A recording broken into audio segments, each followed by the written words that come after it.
हाय दोस्तों, welcome to you to my channel. दोस्तों, आज हम बात करने वाले हैं इज़राइल और मुस्लिम कंट्रीज में जो युद्ध चल रहा है। इज़राइल कब बना? 14 मई 1948 को इज़राइल देश बना, जिनको अमेरिकी राष्ट्रपति एस ट्रूमैन ने बोला कि नए राष्ट्र की मान्यता दी अमेरिका ने। और यहूदी एजेंसी के प्रमुख थे डेविड बेन गुरियन, जो और यूरोपीय देशों ने और अमेरिका के राष्ट्रपति और जो इसके इज़राइल के प्रधानमंत्री जो बने, इन्होंने इज़राइल की स्थापना करी और मंजूरी भी मिल गई। अब बात हम करते हैं कि ये इज़राइल और मुस्लिम कंट्रीज ने युद्ध क्यों स्टार्ट किया। तो इनके कई रीजन्स हैं। पहला रीजन ये है कि यहूदी इज़राइल बने कैसे, इज़राइल देश बनाया कैसे। तो हम बात करते हैं थोड़ा सा पीछे।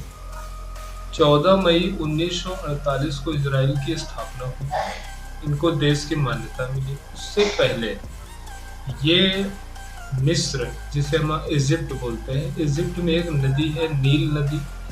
नील नदी के आसपास ये पाए जाते थे और वहाँ के जो राजा थे इनको गुलाम बना के, बंधक बना के काम करवाते थे और उसके बाद उन पे बहुत अत्याचार हुए। ये वहाँ से यूरोप की तरफ गए, यूरोप में भी इनको मारा गया, पीटा गया, इनके ऊपर अत्याचार किया गया। फिर ये वहाँ से भागकर सीधा फिर आए यहीं पे वापस, जहाँ से गए थे, इजिप्ट के आसपास।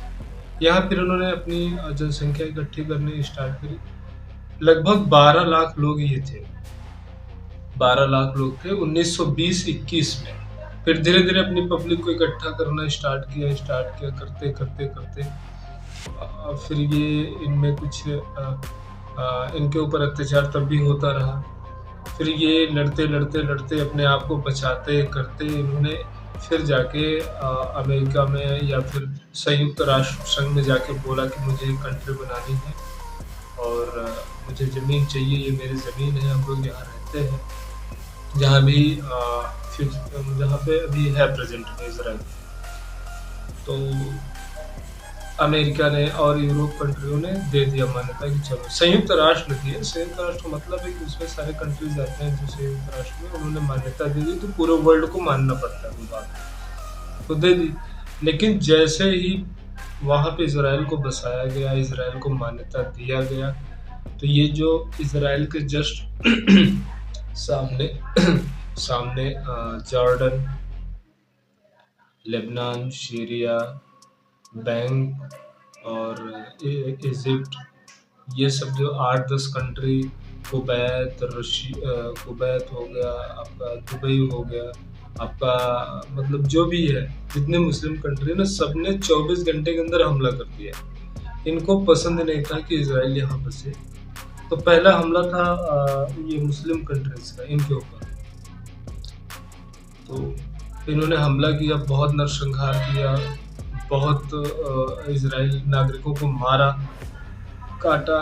फिर इज़राइल ने उनसे मतलब लड़ाई करी, हर कंट्री को खदेड़ा, उनके सैनिकों को मारा, मतलब बहुत ज़्यादा संघर्ष किया, तब जाके इनकी जान बची, नहीं इज़राइल खत्म हो जाता। चौतरफा अटैक था, उधर से लेबनान, हिजबुल्लाह, इधर से मिस्र, इजिप्ट, जॉर्डन, बीच में सीरिया, ईरान, इराक, सब ने हमला कर दिया था कि खत्म कर दो इज़राइल।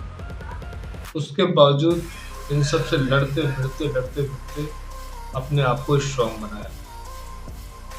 फिर यूरोप में और एशिया में इज़राइल के पास से, मिस्र से होते हुए एक स्वेज नहर है, जिसका आपने नाम सुना होगा, स्वेज नहर। स्वेज नहर यूरोप से एक जहाजी यात्रा, मतलब पानी वाली जहाज से एक ही रास्ता था जो स्वेज नहर के द्वारा इज़राइल इजिप्ट के पास से लेकर समुद्र से होकर यूरोप में जाता था। तो इजिप्ट ने उस पर भी रोक लगा दी, तो उसके लिए भी लड़ाई हुई। इजिप्ट को फिर मारा, तब तक इज़राइल बहुत स्ट्रांग हो चुका था। इज़राइल ने स्वेज नहर के लिए भी लड़ाई की, एक मुद्दा ये भी है। फिर उसके बाद हमास, गाजा पट्टी जो एकदम लगे हुए इज़राइल से, वहाँ एक मस्जिद है अल अक्सा मस्जिद, जो बोलते हैं कि मक्का मदीना के बाद वो सबसे ज़्यादा पवित्र मस्जिद है मुसलमानों की, इसलिए मुसलमान उसमें ज़्यादा श्रद्धा रखते हैं। और उस मस्जिद को बचाने के लिए लड़ाई हमास गाज़ा पट्टी से हुई, फिर इजराइल ने भी हमला किया, हमास ने भी हमला किया। तो इजराइल चाहता है मस्जिद गिरा दे और हमास चाहता है ना गिराए। फिर हमास ने सारे मुस्लिम कंट्रियों को इकट्ठा किया, मस्जिद गिरा रहे, मस्जिद गिरा रहे। तो सारे मुस्लिम कंट्री फिर एक हो गई। तो 1967, 1980, 81, 1982 ये 4-5 युद्ध सब मुस्लिम कंट्रियों ने फिर करे, हर 2-2, 4-4 साल पे। लेकिन फिर भी इसराइल ने इनको खदेड़ दिया, सबको खत्म कर दिया, मार मार के इनको फिर कर दिया। फिर इन्होंने क्या करा कि शांति समझौता हुआ इन पे कि चलो कोई युद्ध नहीं करेगा। उसमें हेनरी क्लिंटन राष्ट्रपति थे जो 1995 में, और ये नेतन्याहू जो हमारे पीएम है, सर हमारे नहीं, ये इजराइल के पीएम है। तो इन्होंने सबने समझौता किया कोई युद्ध नहीं करेगा। लेकिन 2022 में हमास के कुछ आतंकवादी अचानक इजराइल में घुस के 1200 लोगों को मारते हैं, 200 लोगों को बंधक बना के लेके चले जाते हैं, औरतों का रेप करते हैं, उनको मार देते हैं, छोटे छोटे बच्चों को काट देते हैं। ये नरसंहार के बाद से फिर ये लड़ाई अभी तक चलती है। ये थी पीछे की हिस्ट्री। तो इजराइल ने अब जबरदस्त हमला किया हमास को और गाजा पट्टी को एकदम तोड़ के खत्म कर दिया। वहां कोई आतंकवादी संगठन नहीं बचा है। पूरी बिल्डिंग्स गिरा दी, खाने पीने की सामान, फैक्ट्री, सब कुछ तबाह कर दिया। उनको बनने में 25 से 50 साल लगे। अब आते हैं ईरान। ईरान मुस्लिम कंट्रियों का मतलब एक दादा बनता है। वो कहता है कि मैं जितनी मुस्लिम कंट्री है मैं सबसे स्ट्रांग हूँ और मैं ही कुछ कर सकता हूँ। ठीक है, तो उसने क्या है कि पूरा वो हाथ में लिया है इजराइल को ख़त्म करने के लिए। अब उन्होंने अभी 200 मिसाइल अटैक किए इजराइल के ऊपर, ईरान ने। उनका एयर डिफेंस इतना मजबूत है इजराइल का कि उन्होंने हवा में ही सारी मिसाइलें गिरा दी और एक चूहा भी नहीं मरा इजराइल में। ठीक है, उनका एक डिफेंस है जिसका नाम है डोम। डोम हवा में ही मार देता है मिसाइल।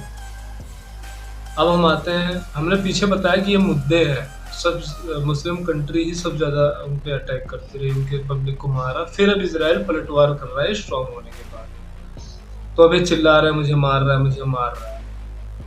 बेटा पहले तुम्हें नहीं हमला करना चाहिए था। जब राष्ट्र संघ ने, संयुक्त राष्ट्र संघ ने, पूरे यूरोप कंट्री ने, एशिया की कई कंट्रियों ने एक्सेप्ट कर दिया कि इजराइल एक कंट्री है, तो आप लोग क्यों उसको मारने में लगे? अब बात करते हैं ईरान जीत क्यों नहीं पाएगा। ईरान, तेहरान, कुवैत, इन सब कंट्रियों में यहाँ की लोकल पब्लिक इनके खिलाफ खुद है। अभी जैसे ही हिजबुल्लाह का वो मारा गया था नसरल्लाह कमांडर, तो ब्रिटिश वगैरह में मुसलमानों ने खुद खुशी मनाई इजराइल का झंडा लेके कि अच्छा हुआ मारा गया, अच्छा हुआ मारा गया। इसका मतलब ये है कि इनकी पब्लिक इनसे नाखुश है। रीजन नंबर 1 ईरान, तेहरान और जो मुस्लिम कट्टर कंट्रियां हैं, ये महिलाओं के ऊपर बहुत अत्याचार कर रहे हैं, उनके बुर्के पहनने के लिए बहुत अत्याचार कर रहे हैं। मीडिया नहीं जाना है, कॉलेज में नहीं जाना है, स्पोर्ट्स नहीं करना है, हर चीज़ पर पाबंदी लगा दी। तो वहाँ की महिलाएं रोड पे उतर आई, बुर्के में आग लगा दिया। तो वहाँ के लोग भी इनसे नाखुश हैं। वो लोग भी चाहते हैं कि तख्ता पलट हो, मारे जाए।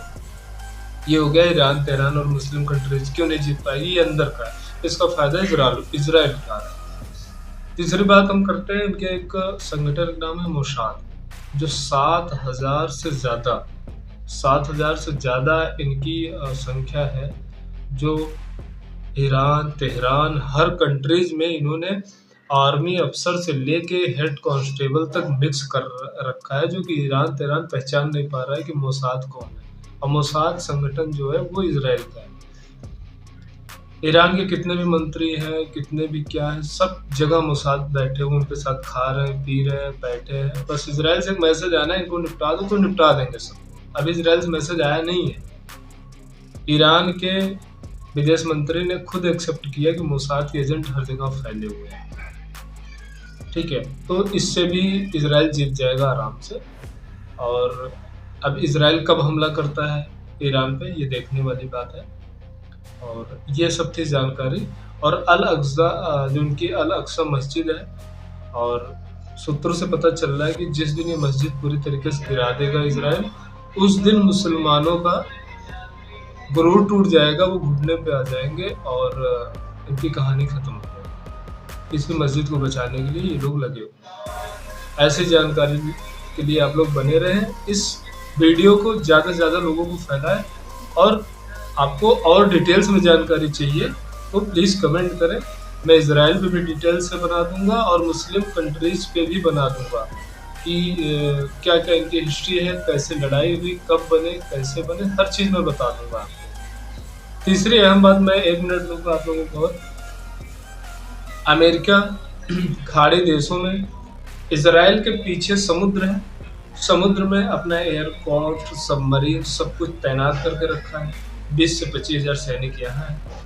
और एक सबमरीन इन्होंने डाल रखा है दुबई और कुवैत के बीच में, एक खाड़ी है छोटी सी। तो दोनों तरफ से इसराइल को प्रोटेक्ट करने के लिए 50,000 सैनिक with submarine, aircraft, air force, navy जो चाहिए वो रखा है।